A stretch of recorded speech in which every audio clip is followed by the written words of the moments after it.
On a pu voir dans une première partie comment la France était-elle impliquée dans l'affirmation des nationalités en Europe. Nous allons désormais voir comment deux de ces entités européennes, les royaumes italiens, sous l'impulsion du royaume de Piémont-Sardaigne, et les royaumes germanophones, sous l'impulsion du royaume de Prusse, sont parvenus à s'unir et à devenir de véritables États-nations. Et donc c'est l'enjeu de la deuxième partie. On va voir comment se construisent les nouveaux États italiens et allemands, en s'intéressant dans un premier sous-point au cas allemand, où nous allons voir qu'on a une unité qui est réalisée à marche forcée. Tout d'abord, il faut rappeler rapidement qu'en ce début de seconde moitié du 19e siècle, l'Allemagne n'a pas d'existence au sens où on l'entend. Il existe une confédération d'États, parmi lesquels l'un très puissant, la Prusse.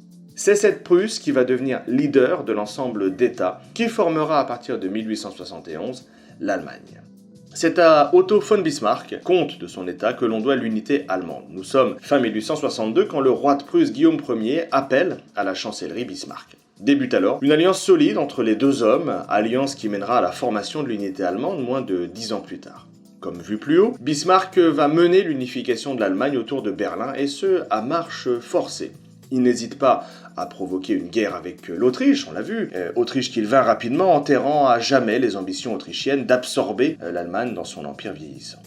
L'Autriche capitule donc le 23 août 1866 et naît, suite à cette défaite le 15 décembre de la même année, une confédération d'Allemagne du Nord composée de 22 États, dont l'un est surpuissant, la Prusse. Puisque le Nord est uni, il faut donc unir le Sud, puis unir le Sud au Nord. Il faudra donc pour cela s'opposer à la France qui surveille de près l'activité de son turbulent voisin. France qui, tant qu'elle n'est pas concernée, avait encouragé la guerre, contre l'Autriche notamment. Dans le cas des États du Sud, ça n'est plus la même histoire puisque la France se sent nettement plus concernée, se situant géographiquement voisine de la Bavière et du Bade. Bismarck, par des manœuvres qui ne manquent pas d'originalité et quand même assez peu honnêtes, je rappelle la dépêche d'Ems dont je vous invite encore à aller regarder, aller creuser quelques informations sur ce lien, eh bien ce Bismarck excite l'animosité des Allemands et de la plupart des Européens contre les Français, car pour unir définitivement l'Allemagne autour de Berlin, il a besoin de souder les Allemands contre un ennemi commun. Et cet ennemi commun, c'est la puissante France de Napoléon III. Alors sans surprise, la France est battue et Napoléon III abdique. L'influence de la France devient alors accessoire en Europe, tandis que la jeune Allemagne devient la principale puissance d'Europe, on l'a vu dans la partie précédente. Le 18 janvier 1871, dans la galerie des glaces de Versailles, symbolique, est alors proclamé le Deuxième Reich, c'est-à-dire le Deuxième Empire allemand.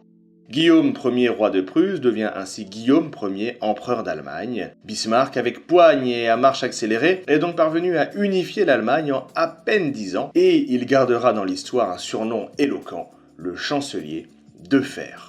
L'unité allemande se fait principalement par la guerre, elle est d'ailleurs rapide. L'unité italienne, qui va nous intéresser désormais, est davantage fondée sur des tractations diplomatiques, c'est l'enjeu de notre deuxième sous-point. Dans le cas italien, la guerre a également sa place, mais la diplomatie occupe également une place prépondérante. En Italie, le printemps des peuples avait été fortement réprimé, comme d'ailleurs dans beaucoup d'endroits en Europe. Suite à ces événements, l'Italie avait alors retrouvé la configuration qui avait été fixée en 1815 au Congrès de Vienne. D'un côté, des petits royaumes sous protection autrichienne, de l'autre, ce qu'on appelle les États pontificaux, occupés au nord par les Autrichiens et à Rome par les Français. Dans cette péninsule divisée et morcelée, un seul roi dispose d'un pouvoir assez solide à la tête de son royaume, il s'agit du roi Victor Emmanuel II.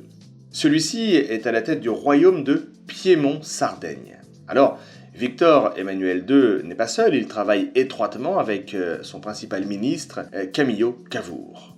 Les deux hommes incarnent l'espoir des patriotes de toute la péninsule de travailler à la formation d'une Italie unie. Cavour, en effet, défend l'idée d'une grande Italie unie autour du roi Victor Emmanuel II. Mais avant toute unité, il faut chasser les Autrichiens, dont l'installation a été fortement ancrée suite au Congrès de Vienne de 1815. Cavour le comprend très vite et sait aussi qu'il sera nécessaire d'obtenir l'aide d'autres États. C'est en fait un État qui incarnera ce rôle de défenseur, la France, dès 1858, au nom de la défense par Napoléon III du principe des nationalités.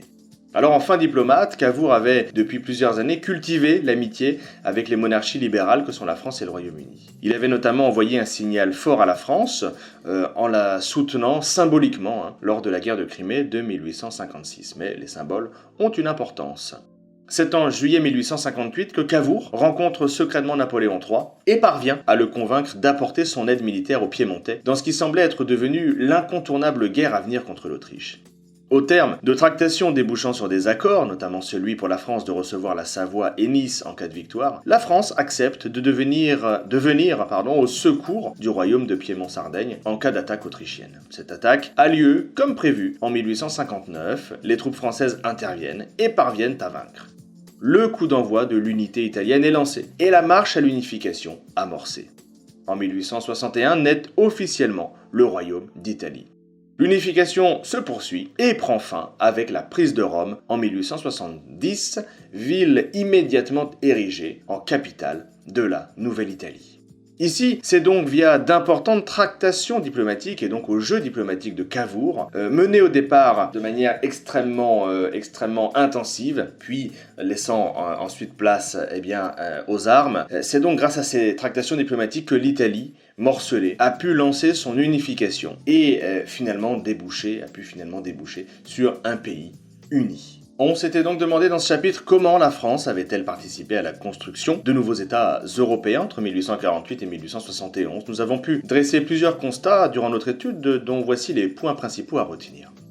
D'abord, la participation du Second Empire a fortement contribué à la marche vers l'unité italienne et ce via la diplomatie. Ensuite, la guerre franco-prussienne de 1870 a achevé l'unité allemande, mais a entraîné la chute du Second Empire napoléonien de façon absolument éclair. C'est-à-dire qu'on aurait peu imaginé que le Second Empire construit par Napoléon III eût pu disparaître aussi vite. Enfin, dernier point, guerre et diplomatie sont les modes opératoires complémentaires qui ont mené l'un et l'autre aux unités de deux nouveaux États-nations que sont l'Italie et l'Allemagne.